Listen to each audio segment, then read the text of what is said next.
Could you help us to understand today's conflict in Ukraine? In the context of the Middle East? Of course, in the context of Middle East, which you are specialized. Well, for inhabitants of our part of Europe, like Poland, Lithuania, Romania, it is quite obvious that Russia is an aggressor and Ukraine is a victim. But it is not so obvious in the Middle East. Sometimes we could be rather surprised by the point of view of the people from the Middle East. I think we could divide the Middle East in three spheres: Shia Muslim, Sunni Muslim, and the third one, Israeli, which is quite different. Perhaps someone could see in social media a short movie showing a crowd of Syrians in a pro-Russian riot. And for us, it's something strange. Yes. But we should remember, firstly, it's Syria. It's under Bashar al-Assad regime. And Syria is ally of Russia. So it could be quite easy to understand that these people, they are not spontaneous. They are prepared to shoot slogans. They are manipulated by someone else. Yeah, but it would be too easy to say it's only propaganda.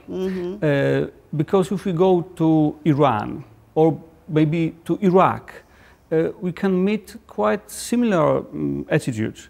They are rather pro-Russians than pro-Ukrainians. Not because they love Russian army, but first of all, we can say they hate USA. The USA is treated, especially in Iran, as the great Satan. Israel is the little one. And if United States is supporting Ukraine, so the answer is quite easy. We should support Russia. In Iraq, it has the second context because of a long war in Iraq after American invasion in 2003. The Shia Muslims were quite glad. They were happy of the position of Saddam Hussein, but they were not happy that American army stayed in Iraq for so many years. And this is why it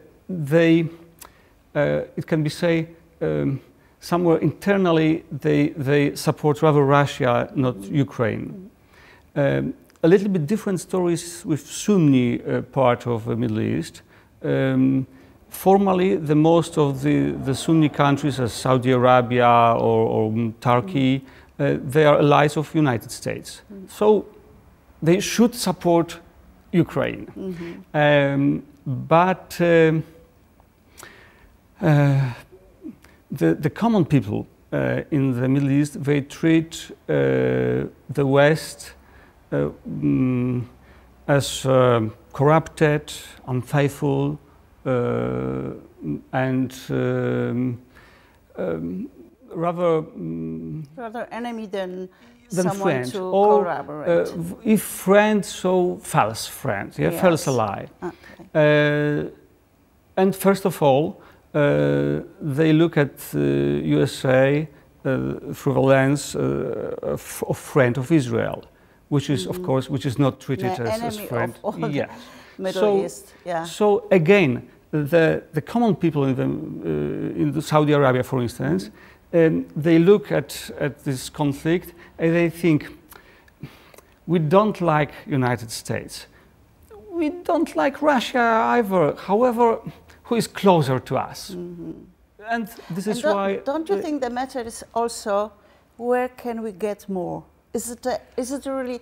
I know you can't answer this just with one sentence in one interview, but is at the bottom of this conflict and many other conflicts, is it religious conflict, economical, political, mixture altogether, probably, but what is the main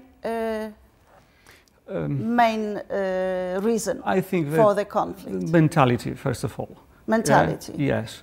And also, especially now in Saudi Arabia, it's a problem with authority, with Mohammed bin Salman himself.